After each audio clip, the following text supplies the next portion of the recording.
Right, guys. So we're here with Warren and Dave, and we're putting together a little bit of a contest for those people that are following along with the live blog and everything like that. So, what's the plan? Right, this is the Name the Space Station, but I'm going to extend it a little bit. We can name the space station, but also name the fleet that is associated with it, okay? We're hopefully the first of a number of fleets we put together for the battle reports. Go and check out the battle report that John and Justin did. They went head-to-head recently.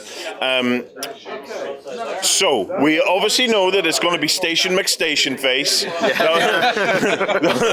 will be ignored, okay? But I thought to try and clue us in, for me a big part of the drop zone, the whole drop zone, drop fleet thing is the world, okay? I'm totally enamored with the world. So I grabbed him because he knows a thing or two about it, because I wanted him to talk to us a bit about naming our fleets and stuff like that there. So from a UCM perspective, what is it? Are there kind of conventions and things like that there in terms of naming fleets, stations, and stuff like that? Yeah, there's a fair amount in there already in the book, because the UCM are responsible for naming most of the other factions' ships as well. Well, I say most of these, mainly Scourge ones, really. So Scourgy McScourge face. Yeah, so okay, right. All the Scourge don't really speak to humanity at all, and nobody even knows what their language is. So all the Scourge ships and all the Scourge ship names are all assigned by the UCM. Right. And they tend to call them things, like Demon class, Dragon class, sort of things that tell you how badass these things are. If they come across a ship, it's got like a unique signature, and they then mark it in the records as, this is the Creeping Death or whatever. All right, okay. For easy reference. Creeping Death! Yeah, that's deliberate, by the way, but never mind. A lot of this was created to metal, so that doesn't... so the UCM, when they name their own ships, classes are nearly always sort of nostalgic, based on cities on Earth. Nearly every ship class they have is named based on, real cities that we know about today, New York, San Francisco, but also New Cairo and cities that don't exist yet, because, this is way in the future. Yeah. But it's all based on a kind of Earth nostalgia. And what about fleets? Do fleets themselves have names? Or? The fleets would have names, I haven't actually mentioned any names, really, for fleets. Yeah. So that would come down to, some of them are very, there's a few that are very technical, like Task Force Europa, that's created for one job, and then it dissipates and it goes off elsewhere. But battle groups tend to stick together over a long period of time, and they might pick up their own names, nicknames. Sort of more personalised things due to their efforts in battle and stuff like that. Yeah, exactly. Like captains of certain ships in battle groups are encouraged to stay together as a formation long term, so they can get better at working together. And they might come up with their own names, and they could be anything. Ship names themselves, they call them all kinds of things. They're named after famous people, famous generals, famous battles, just cool things that they've come up with. More like a lot of the time modern ship names, really. Yeah. So you can kind of go all over the place with them. There's a lot of examples. Every ship in the book, there are at least 4 different names of famous or infamous ships of that class. So if you read all of those, that gives you a sort of picture. The PHR ones tend to be a little bit more kind of intellectual, like scientists and stuff like that. But there is no hard and fast rule. They change. The Scourge are sometimes named after famous captains that they've killed.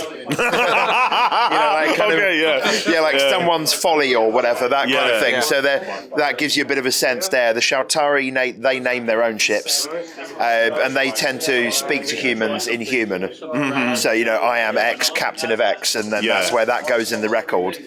So that's how they work. Well, in my mind, Dave, I had this thing. We know that there's all these outer worlds, and that for the UCM, everything became about the reconquest. Everything came about taking it back. So I had this vision in my mind of an outer world, okay, and all this kind of hardware comes from that world, and they have an associated space station that they dock with and do all their space station-y things with.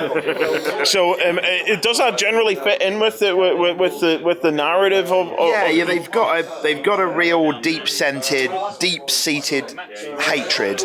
Their society burns with hatred for the Scourge and what they've done to humanity over the years. So a lot of their naming is based on that.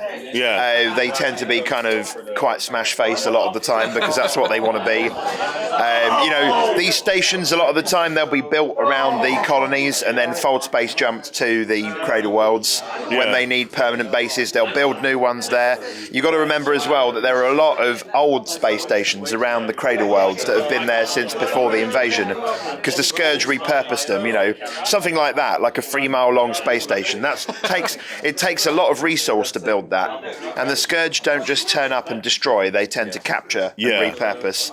So a lot of these space stations may have been pre-war that the Scourge took, and then the UCM might have retaken them. Yeah. And then they've gone through and got rid of all the Scourge add-ons and got the old systems back up online, because you can't just conjure up a 3-mile long space station or bigger. You've got orbital plates that would be many, many miles long and huge, great big constructions. And there's with massive gun turrets. There's a load of hobby possibilities for all of that. When you hear words like that you're like, oh my god, there's so much cool stuff in here. Yeah, there's a lot of fluff for that, especially on planets like Olympus, which are just bristling with orbitals everywhere. They've got them like archipelagos of space stations because there are so many of them. So there was a moment at the start of the boot camp where Dave was talking about the moons, and he said, you have moons, but you could also have rings that span the entire planet. And I went, oh my god, nobody told me that, because if I had known that, not only would we have introduced you to Lloyd's moon at this boot camp, we would have introduced you to his ring as well.